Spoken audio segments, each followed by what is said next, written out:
There. Anybody know what type of card that is? I figured I would put that card up. Maybe you guys, anybody would know it. And maybe you can understand how I came up with Cudab. Give you a little hint there. Anybody? Anyone? Tom Bueller. Anyone? So so now that we're starting to see a problem with more banks.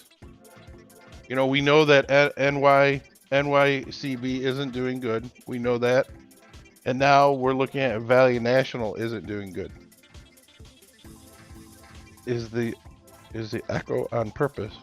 No. Is there an echo?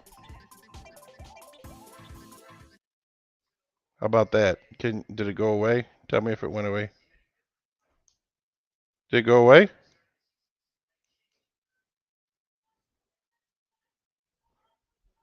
Yes. Now is there still one? How about now, Defcon? Well, let me know if you can still. I want to see if anybody knows what type of car that is. So, anyways, so now I still hear it. Oh, huh. I don't think I have one. I don't know. I don't hear it. I turned the music off thinking it was the music.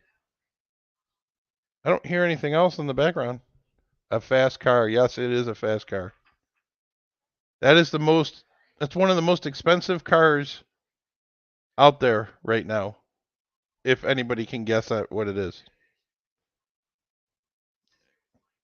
So anyways, I was talking about Valley National Bancorp. So this is just another one of the banks that it looks like probably going to be going under. Again, we don't know. No one really knows until they go under. But they have big exposure to the commercial market. And this is just another reason why, Bitcoin is just so amazing. Oh, it went back down. I thought for sure it would take off. So this is just another bank of why the crypto overall is moving up, but I had to have. Oh, you had another window open. So it's a 19. Let's see. I'll give you guys a little bit longer to see if anybody can figure out what type of car that is. Um, but this is another reason why, you know, Bitcoin's doing well, is because now we have a second bank that is starting to show some problems in the banking industry. And so they're going to we are now what 35, I heard the number was $35 trillion in debt. So we're going way, way, way, way out there with just crazy, crazy, crazy people printing money all the time in the United States. And I know Canada's having their problem too with printing money. They're just endless prints. Um, but this is another reason why all the people that understand how Bitcoin works are people starting to run into the safety of Bitcoin now at this point in time. Because first, they reject it, right? Then they try to legislate it, and then they accept it and adopt it. So when you get to, this level, you start to realize that maybe you need something that's more intercontinental instead of just local fiat United States money or Canada money or Europe money.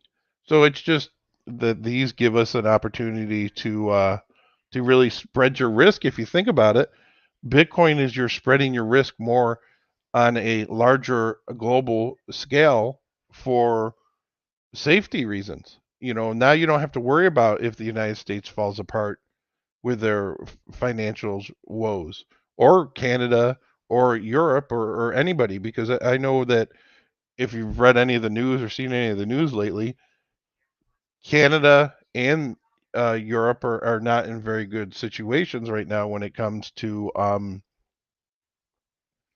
their fiat money.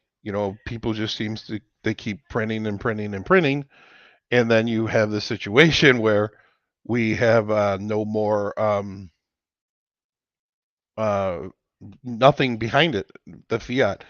Somebody said to me today, he goes, "Oh, that Bitcoin, it's just printed out of thin air." And then you start talking to him, you're like, "Well, isn't money printed out of thin air?" You know?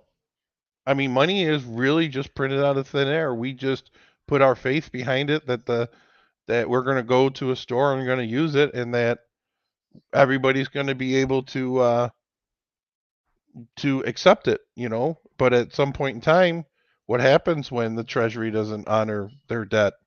If people are going to accept all the Bitcoin, I don't know. I don't know at all. Why are you feeling poorer and poorer? I know it doesn't look good, but don't worry. Did you know it's darkest right before dawn? Did you know that? It's darkest right before dawn. Most people don't know this. So that, see, this thing could turn on a minute and go right back up. But it's nice to see. I'm very happy because to me, to see price movement like this is healthy. Whether it's going up or down, that's just healthy. That means the market's doing what the market's supposed to do. It's supposed to move. It's not supposed to stay the same. You're supposed to, because the way you make money off of Bitcoin is you make it off of the movement of Bitcoin. You don't make it off of it just staying the same asset. You make money going up and going down and watching the flow of it, which is the most amazing thing. I wish I could show you my main account on Coinbase, because then you can actually see how everything, you know, the money actually flows, and watch all the different um orders and sell orders, and to see which ones are in money and which ones are not in money. So again, with the Asian market opens, we're seeing a sell off, and it's not looking like we're going to hit it. But that's probably when it's going to happen at like 2 o'clock in the morning. I think is when it took off last night. I think it was 2 or 3 o'clock in the morning. Central time. Excuse me, Eastern time is when it took off. That's a 1971 CUDA. Has anybody heard of a CUDA before? That's like one of the most expensive rare cars you can find. So I figured I'd put it up there for you guys. So, hey, does anybody have any questions or anything? If you have any questions, throw them up there on the chat. I'll do my best to answer them. Again, remember, none of this is financial advice. See, Tom did the right thing he's like, I'm going to bed, because if I go to bed, I don't, he had to sleep because he said he just stressed his voice out too much. Stressed his voice out too much. So I just wanted to get it on here and just to kind of, we've all been doing this for so long now, for so many years. I was hoping that we would hit it and hit it quick, but it doesn't look like it's going to happen. If you guys have any questions, I'll answer them before I go, but it doesn't look like it's going to happen anytime soon. So, ooh, let's run this next one up. Maybe we'll get there. Spoofing. Do you want me to explain? You mean the ones that don't go through, Darren, or the ones that? So, is that happening again? Yeah, I mean at the all-time highs, I don't think it's going to happen. So what's been going on with the Bitcoin miners? Darren's been noticing he has a level 2 account, and what's interesting about a level 2 account is you get to see all the open trades before they happen, because some of these trades will sit. I mean, they could sit on there all day before they go through. So spoofing is where somebody will take and they will like short the stock in real time. And what I mean by that is this: let's say a stock is selling at $17. Somebody will put in a purchase order for $16.25. So when the computer sees that, they have a program that runs in the background. And when the computer program sees that this is 1625, they think that somebody's getting ready to. There can be one of two things. One, they can put a sell order in and a buy order in, and they're both blank orders, and they cancel them before they execute. This happens all the time. I thought we were on the blink. I thought it would go through personally. I thought we were there. I told Darren. I said, Darren, we're not going to go on until we get to 68.8, and we got the 68.8, and then boom, before you know it, it's way back down. So one of the things, the way that they move, the price is by setting these orders up lower, so that people think there's a downward pressure on the stock. And I believe one of the reasons why they're doing that is because of the at the market offerings, because that's going to bring down the price of the company quickly because they see all these open short orders to be fulfilled. It's not a true short because a true short is where you just short the stock, and then that shows up also. And I bet you that has some calculations to doing with the Aladdin program. I'm sure you guys know what Aladdin is. I hope you do.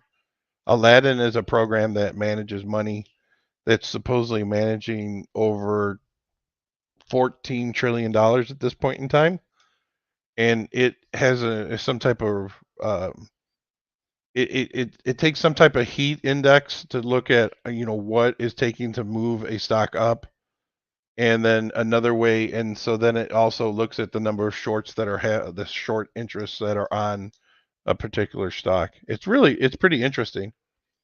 These minor difficulty will increase. Many miles won't make it, in my opinion. Yeah, I think Sammy, you're right. I think when the halving comes up, there's only a few companies that are going to make it. Honestly, um, that's why I was so disappointed in Riot. Riot should have done everything they possibly. Um, okay, I will, Darren. Okay. Um, Riot was so disappointing because knowing the difficulty level is just going to go up after the halving. Why wouldn't they have done everything they could have possibly have done to get as much Bitcoin as possible? Instead of just saying that they had all these problems of why they couldn't get things back up and running, especially building 6. I mean, this, basically you're gonna have to work twice as hard to get, the same amount of Bitcoin. So I don't know why they just couldn't ever do that. So yeah, Any is a great example with a company that I feel, you know, isn't gonna make it. I don't know if you look at their market cap analysis, they're really terrible right now. It's way, way, way down. Hang on.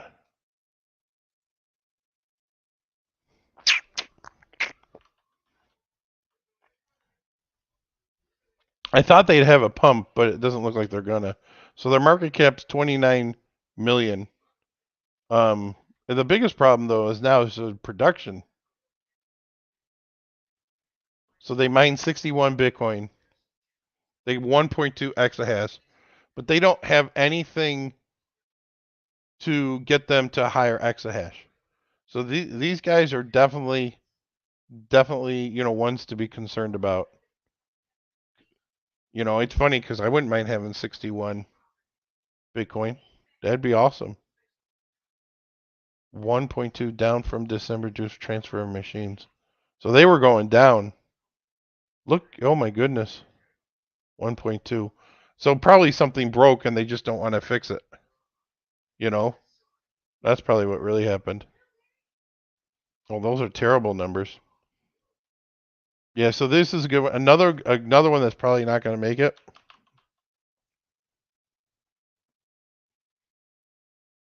37. Do you think they're going to make it? Unless something dramatic changes, maybe, Bitcoin keeps going up, then, they aren't going to probably make it either. It's because it's interesting after this one. There's just so many. Like, I'd be surprised if they don't issue Stronghold doesn't issue something um tomorrow and the next day talking about problems in the future because they might have to issue.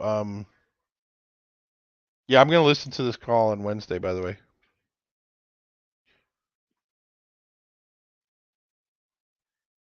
Yeah. So we have a really interesting chat, DEF CON, all the time on Saturday, and get some really good information from everybody. It's really amazing. Um, you might want to consider becoming a member and not just a subscriber. Are you a member? I have to go to the other account to look. But yeah, all you have to do is hook up your YouTube and your Discord together. And if you do that, then you can get to the member page on, yeah. I mean, it's $5. Try it out for a month. You don't have to renew it, you know. If you try it out for a month, you might be able to I mean, to me, it just to hear what Darren has to say about the banks and what's going on. I was a member with some um new what was it on the community bank, New York Community Bank. Just that one option. I mean, it was worth $5 any day of the week. I'm selling. He comes up with some of the best things ever. And I'm going to tell you another thing. He took and was talking about how a New York Community Bank was falling apart. I didn't buy any of the options, and he didn't think it was going to fall apart as fast as it did. And the people that really made the money were the people that bought the puts on Friday of last week. I think they went up like 2,700%. It was insane. So I mean, you just have a little taste of something like that, and it just flies. So yeah, it looks like we gotta put. Come on, Bitcoin. There's what it was. Let's see. Yeah, I don't know if it's gonna do it. It got way up there, man. Got to 68,757, and now it pulled way back. Man, I thought it was there. I thought it was there, guys. I thought it was really gonna make it. But no, so the reason why I think people are finally starting to understand the ETFs, and we were talking about what BlackRock had to say off the record, so to speak, to their high net worth, the high net worth individuals, is that they think that they should, put a larger percentage of their money into Bitcoin. I think it was something in the neighborhood of 28%. I never short anything. I just put puts on them if I'm going to do anything because I can't afford the upside if it takes off. You can't right now. You can't short anything. I can't personally because then it pumps up and boom. Looks like Riot. Do you like Riot now? No, I don't like any of them until they flush out and get their money out and where it can get to back to where it's supposed to be, meaning that the normal pressure is on these stocks. I hate market offerings. Just do. I've never liked them. Um, yeah, I am. I try to be consistent. So it'd be real interesting because you can kind of see like an opportunity for where these miners could go lower. And I know I was getting a lot of hate for that earlier today, but I mean, unfortunately, you you have a situation where it's just that the people that have money are the people that go and invest these in the hundreds of millions of dollars. They see an opportunity to push the price down even lower on these guys. And not saying that they think it's bad, but that's how they get their positions. They get these positions by fudding people out, you know. Oh, that's the other thing too. And no one we have Sammy, that's a really good point. Is that Fred over at Mara, he has not talked about this at all. Recently, he didn't talk about it at the earnings call, but they anticipated Bitcoin being around $42,000 at the halving. So I don't know why they thought it would be that way, but that's kind of crazy. I'll be drunk and passed out. You're so funny. So I don't know why isn't anybody bringing that up, but that's interesting. Why I don't think he's going to be that far off. I mean, maybe there's going to be a pullback here come after March 10th. Does anybody know why I say March 10th? I hope somebody knows why I say March 10th. March 11th or March 10th. Um, well, it's coming back up. We're moving again. See, it's nice to see that range of movement because then you can make money. I mean, when Bitcoin moves, from that's a $500 swing. Somebody can trade that, make that $500 and keep going back and forth. So big, yeah. I think Bitfarm's earnings are coming out on Thursday. I think we'll have a all-time high before the halving. Yeah, I still do. Yeah, I do. I do. I do. Well, I don't know. Yeah, it's back down. It doesn't look like it's going to happen. It's probably going to happen way in the morning. Well, I'll leave my Discord on. If it happens, I'll go back on live, and then we can celebrate together, guys. Well, Merry Christmas, everyone, and have a great evening. Hopefully, we get there. Take care, everyone. Bye now.